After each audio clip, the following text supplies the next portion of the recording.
The views, thoughts, and opinions expressed during this or any broadcast belong solely to our guests or our hosts. These broadcasts do not represent or reflect the views of their employers, sponsors, or affiliated organizations.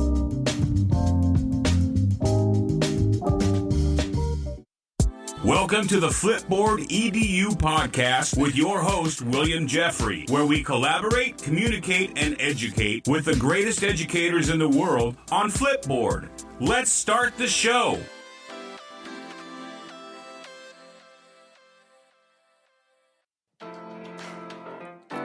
Welcome back, Flipboard fam. This is your favorite coach, Coach Jeffrey. And as parents, teachers, and educators, our goal is to provide all children with strong emotional foundations for lifelong wellness. Since the pandemic, educators have noticed a need to help students adjust to going to school again. To do this, educators have scrambled for resources that emphasize positivity, connection, and authenticity. Meet Callie, Christensen, and Callie Oriard, the creators of Slumberkins. Through their innovative products and programs, Slumberkins has become a movement committing to helping kids build social, emotional skills. Callie and Callie recognized the need while they were both working as educators in the school system before the pandemic. In this episode, Callie and Callie talk with me about Slumberkins and the way their products benefit children and adults alike.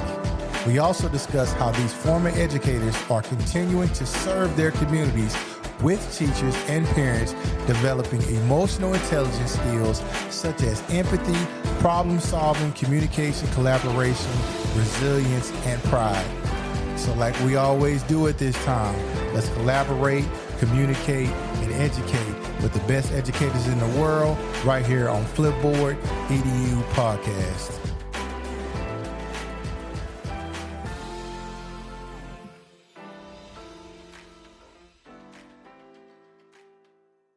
Welcome back, Flipboard fam. It's your favorite coach, Coach Jeffrey. I have two amazing guests here tonight. I have Callie Christensen and Callie Oriard. Welcome to the show. Thank you so much for having us. We're excited to be here. I'm going to start with Callie because I can get her name right first. Callie, tell our listening audience a little bit about yourself. I am the co-founder of Slumberkins and am also a marriage and family therapist and school counselor, mom of two little boys, 5 and 7, and really excited to be here. Callie. My name's Callie Christensen, and there's a story behind my name looking like Callie and Callie. It's my dad misspelled my name. I was going to be a Caleb, but then I was a girl and they named me. They just continued the CAL, but it actually, my dad is notorious for not spelling things correctly. It's funny that he actually spelled it like Callie. I'm the special education teacher behind Slumberkins and myself am a mother of 3. Thank y'all for coming on the show. And Callie, forgive me for mispronouncing your name. I promise you it is not on purpose. And the C and the K is throwing me off. No worries at all. Forgive me. All right, let's talk about how Slumberkins came about. Both of you are educators, and I think your story is wonderful. I'm going to start with you, Ms. Christensen. Tell us how you came up with the idea. Callie and I we've been best friends since we were 14, and we ended up on a maternity leave from our roles as educators, myself in a day treatment environment, which is the most extreme environment you can get in the world of special education before a child might be placed in a residential facility for behavioral mental health safety concerns. And Callie was working as a school counselor in Portland Public Schools as a therapist in the school. So we were both working in the therapeutic realms of the schools and interfacing and doing a lot of the same interventions with students. We ended up on a maternity leave together with our now 7-year-old boys and just had this moment of an aha moment of putting some therapeutic power in the parents' hands before a child might get to where we were interfacing with them in the schools.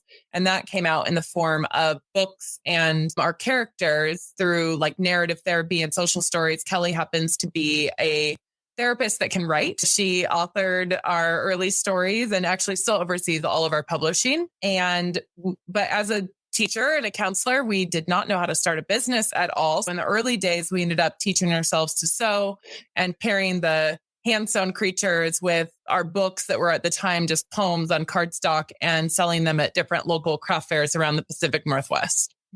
Kelly, why did you see the need for Slumberkins to get started in your profession? I was working, both as a prevention specialist, which is basically a social worker in my school. I was grant funded for a bit, and then I switched to becoming the school counselor. I was really able to interact with the community and the family members in my first role, as well as do deep therapeutic interventions with families in the school system. And as I transitioned to being a school counselor, I really saw the disconnect between home and school, and also the need for supports around behavior issues, mental health, emotional wellness. And what I really saw was that parents, of course, want to do the best they can for their kids, but there weren't a lot of resources out there. It didn't always feel good hearing it from the school counselor calling you. People would feel worried that their kid was in trouble or not doing well when I was trying to call and proactively support them. And I think the line was out the door. There was wait lists to have a mindfulness group with me or come to the classroom. And the time that I spent with kids and families and teachers was always so short, but so impactful that I wanted there to be something more systemic intervention that didn't necessarily come from inside the school, but started with the intent of empowering parents to take the lead in this. When you all formulated, were you working with a certain population of students? Were you in a high-performing neighborhood, or were you in a low socioeconomic, or which group did you start off initially saying that this needs to be taken into account for? We were both in Title I schools. Title I schools. One of the things about Title I schools is that there are very small supports for what you guys are doing. You really hit a niche, and just looking at what Slumberkins really is. How did we come up with the name, Ms. Christensen? How did Slumberkins get to be the name of your program? Slumberkins came about because our first two characters and collections that we made were Bigfoot and Slumber Sloth. And because at the time we were also making this for parents, and as parents with new babies, we were like, oh, what every parent needs is tools for sleep, because we were all we were very tired. Was by far and away our best-selling character. And at first, actually, we had named them Slumberland creatures. And I think we just gravitated towards slumber in general because we knew that parents, if you look at a parent's busy day, the most connected time that they're typically spending with their child is in that bedtime routine, the hour before bed, where they really are putting phones away and reading books to their children, and it's moments of connection. We figured if we can insert these tools at that time of day and even go with the name Slumberkins, like maybe we'll make an impact in that moment. And it just stuck. The characters became Slumberkins, and with Slumber Sloth being the best-selling creature, we came up with it one day, and it just has a nice ring to it. I'm gonna just imagine the conversations that you guys are having. I bet it just sounded weird to your husbands. You guys are talking about Slumberkins and Slumber Sloths. I don't know. Oh yeah. There were many people who were very confused at what we were doing. Not only did it sound weird, we were literally sitting at our kitchen tables, like cutting fur that was like flying all over the house and getting on everybody's clothes and making a total mess. And I remember people coming to visit and my husband saying, Kelly's doing this really weird thing right now. Just be nice. She's very excited about it. She's doing some craft fairs. Like, it's just a phase. But turns out it wasn't a phase. We had something. Hey, great husbands. That's a good thing to have. I'm going to tell you. I only know because I am one. I know that you guys have 17 easy to prepare unit plans with 68 total lessons. What are some of your lessons geared to address?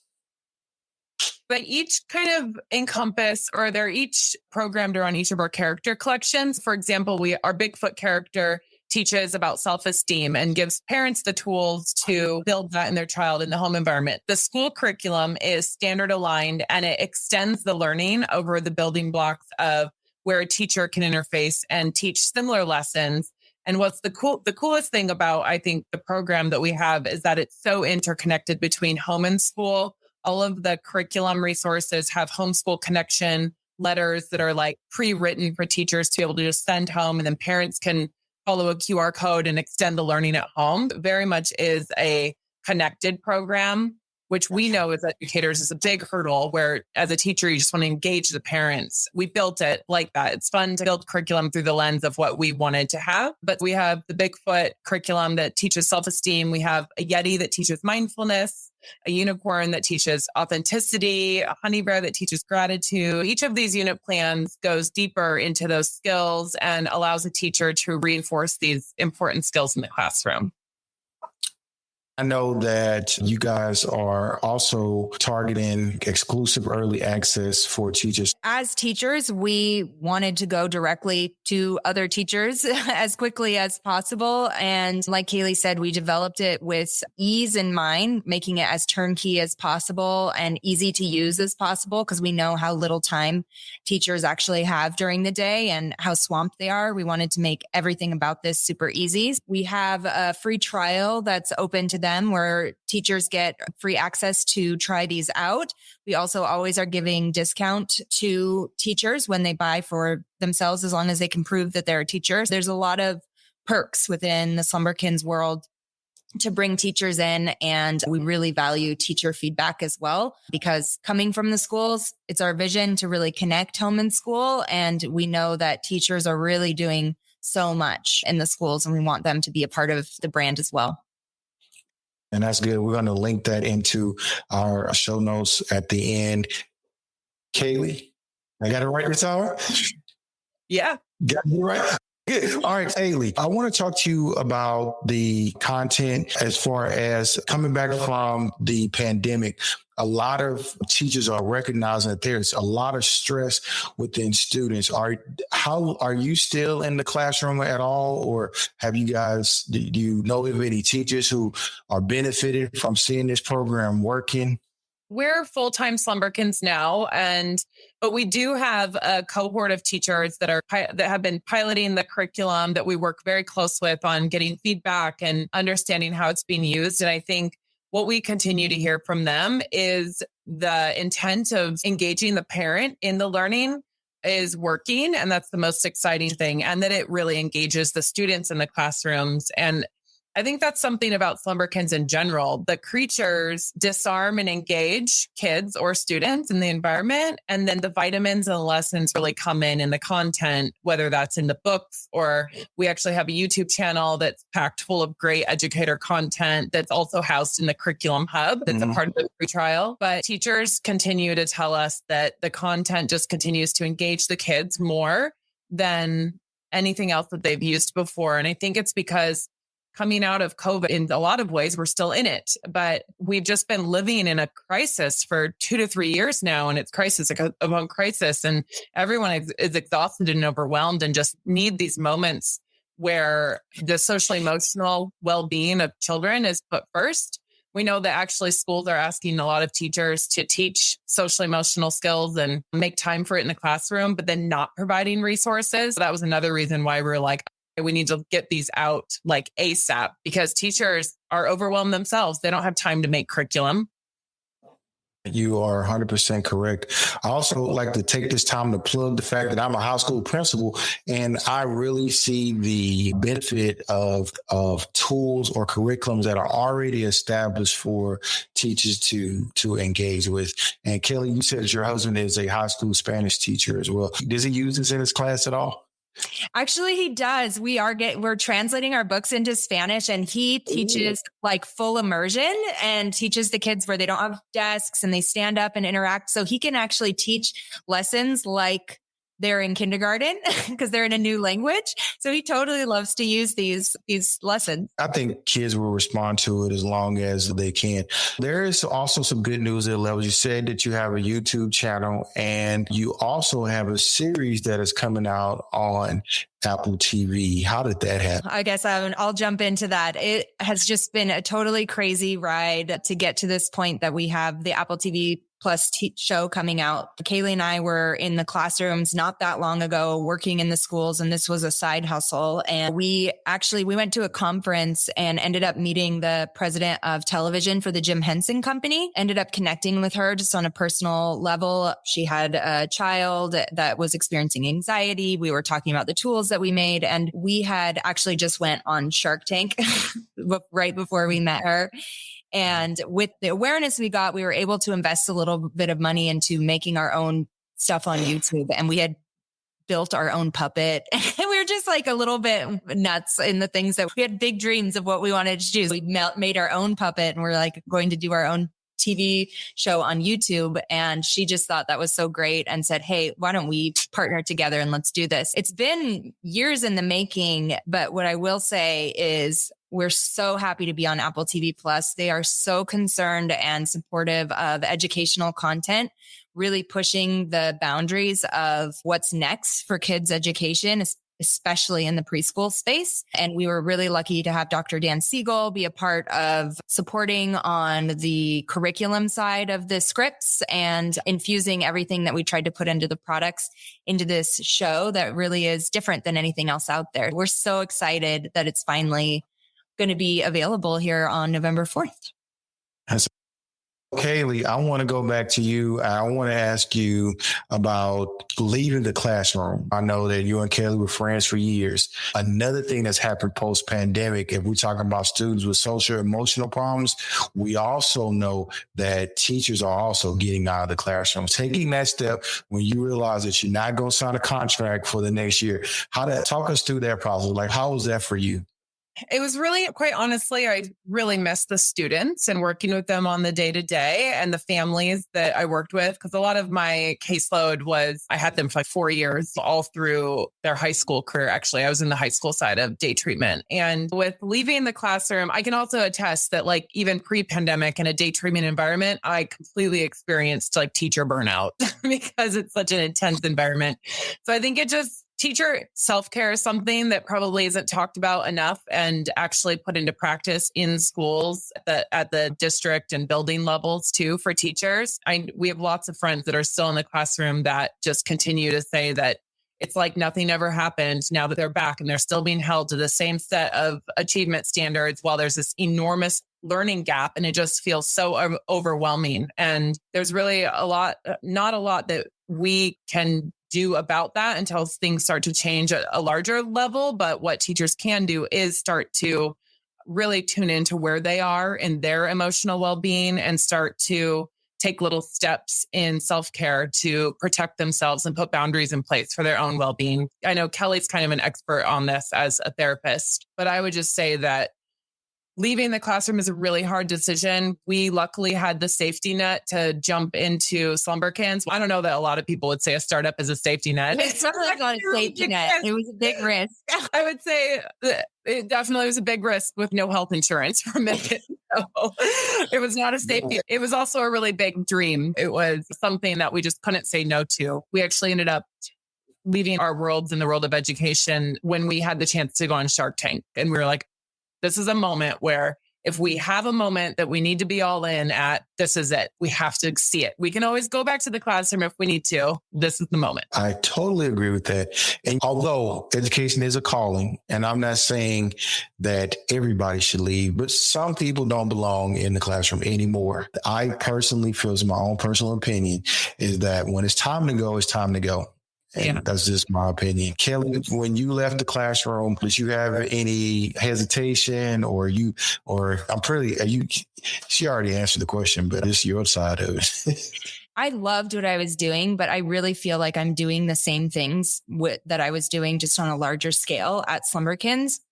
We try to hold the training, the thinking, the perspective of teachers and educators and families. Our base is the schools. And for us going into this and bringing that perspective to a more wider audience from a consumer product lens or from a media lens, that's a huge opportunity. And I feel really excited, but I really feel like I'm doing so much of the same things. I definitely miss interacting with kids on the daily, but when we get to do live events and I can read books and engage with kids again, I always love that.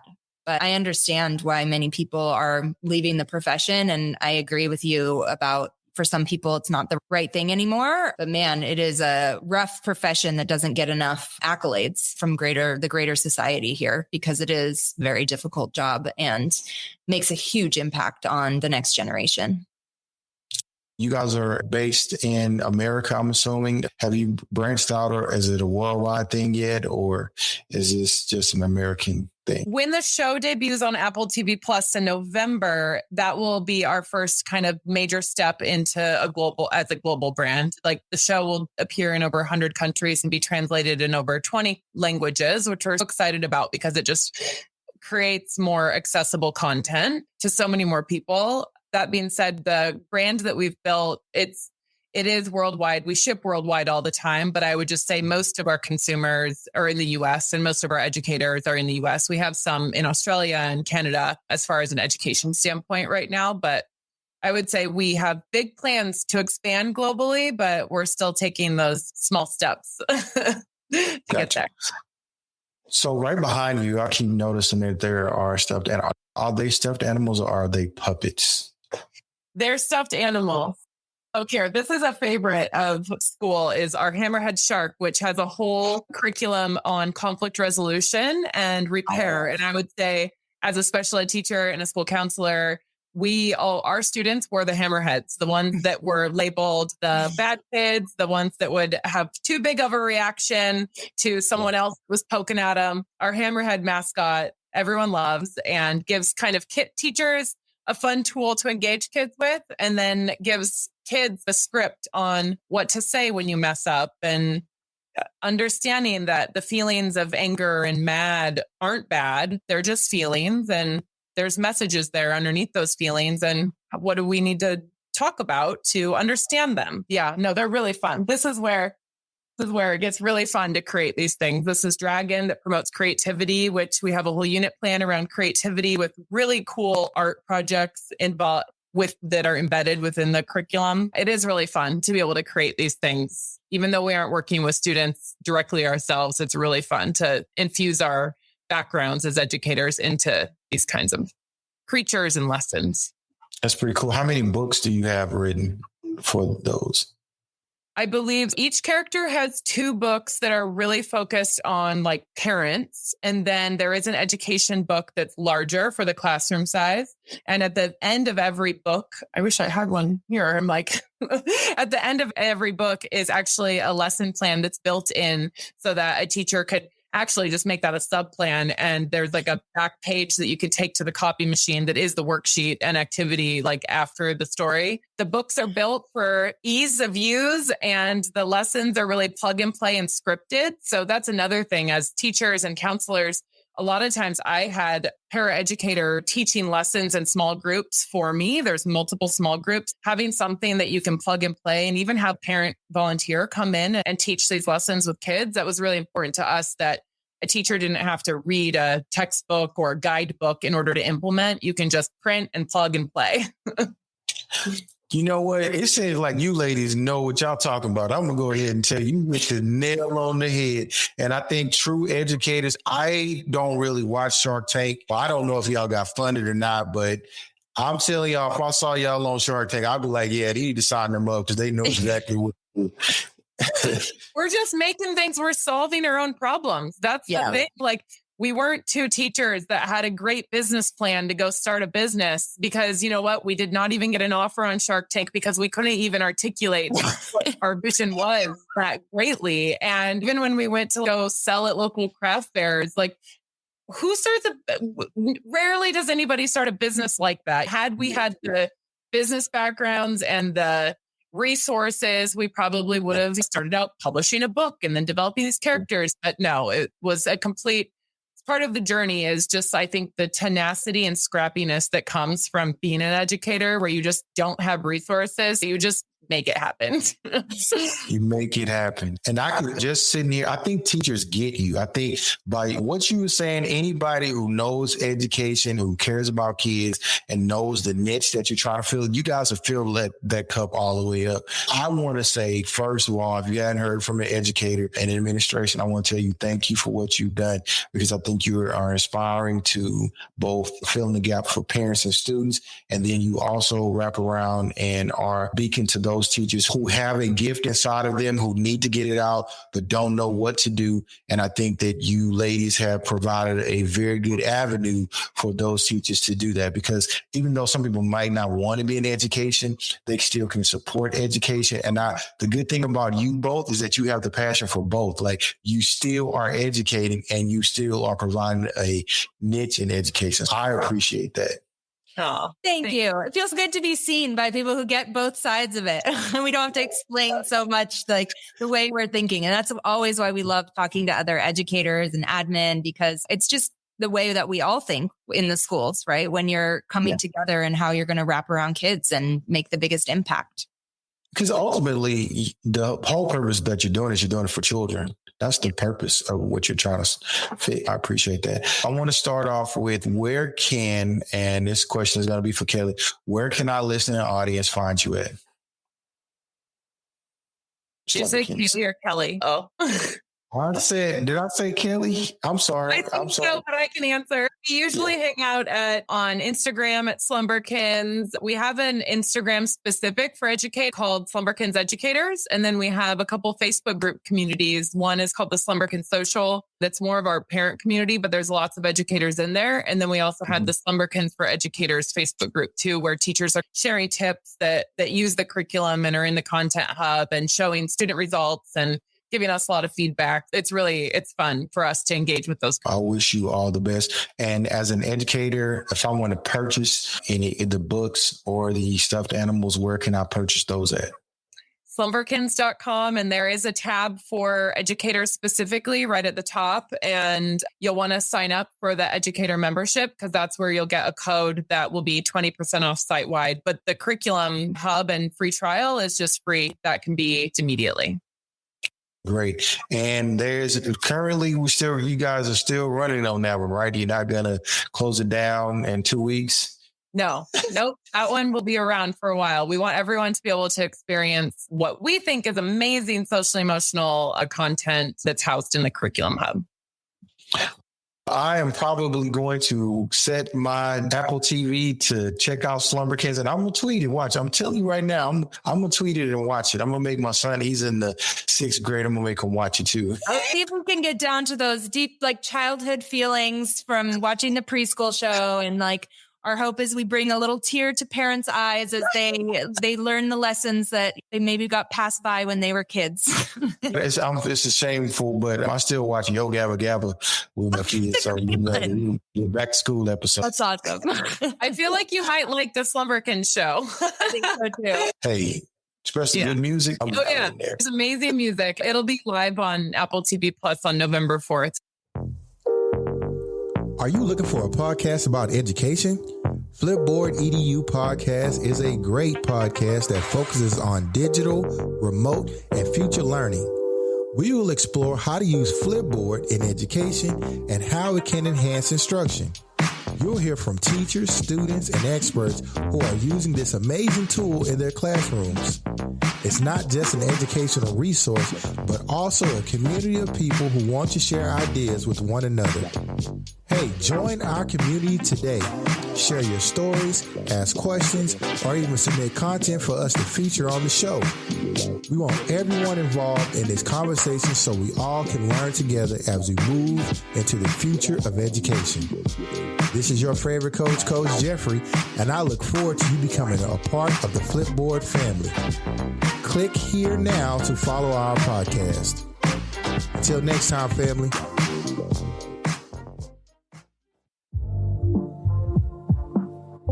Flipboard fam, thanks for sticking with me on this episode. I want to thank Callie Christensen and Kelly Oriard for sharing with us about Slumberkins.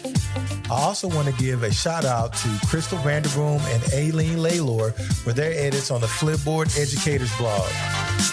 Speaking of shout outs, I want to give a shout out to All Things Marketing and Education with Alana Leone, My EdTech Life with Fonz Mendoza, Education Unleashed with my main man, Kendrick Thomas, and the Leader of Learning podcast with Dr. Dan Cranks. Don't forget to subscribe to our Flipboard EDU podcast magazine and subscribe to the Flipboard podcast, The Art of Curation with Mia Quadrillo. Our podcast is available globally and everywhere you listen to podcasts. So please share our podcast with an educator or a colleague. So until next time, family, every story has a plus.